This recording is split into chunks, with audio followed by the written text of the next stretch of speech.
বিমানে করে দামেস্ক ছেড়েছেন সিরিয়ার প্রেসিডেন্ট বাশার আল আসাদ।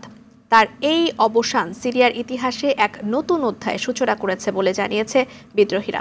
অবশ্য আসাদ পালালেও পালিয়ে যাননি সিরিয়ার প্রধানমন্ত্রী মোহাম্মদ গাজী আল জালালি।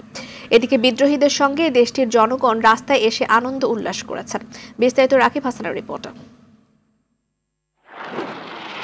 এক দশকেরও বেশি সময় ধরে সিরিয়ার গৃহযুদ্ধের পর রোববার দেশটির রাজধানী দামেস্ক ছেড়ে পালিয়েছেন প্রেসিডেন্ট বাশার আল আসাদ। দীর্ঘ ২৪ বছরের অবসান ঘটিয়ে সিরিয়ার গদি ছাড়তে হলো আসাদকে। তবে তিনি দামেস্ক ছেড়ে কোথায় গেছেন তা জানা যায়নি। في مطار المسجد العسكري الحمد لله وفضل من الله رب العالمين। বিদ্রোহীরা বাশার আল আসাদের সরকারি বাহিনীর কাছ থেকে দেশটির রাজধানী দামেস্ক মুক্ত করার ঘোষণা দিয়েছে। এতে করে আনন্দ উদযাপন করছে দেশটির বিদ্রোহী বাহিনী সহ সাধারণ জনগণ। বাশার আল আসাদ দামেস্ক ছাড়লেও পালিয়ে যাননি সিরিয়ার প্রধানমন্ত্রী মোহাম্মদ গাজী আল জালালি। তিনি দামেস্কের নিজ বাড়িতেই থাকছেন এবং পালিয়ে যাওয়ার কোনো পরিকল্পনা নেই বলেও জানিয়েছেন।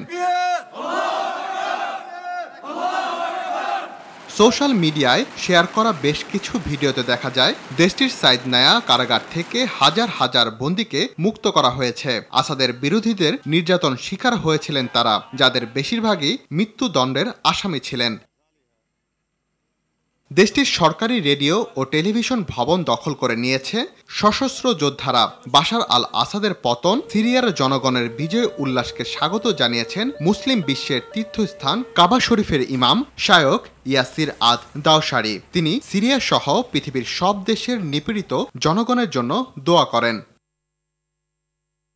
রাকিব হাসান, RTV।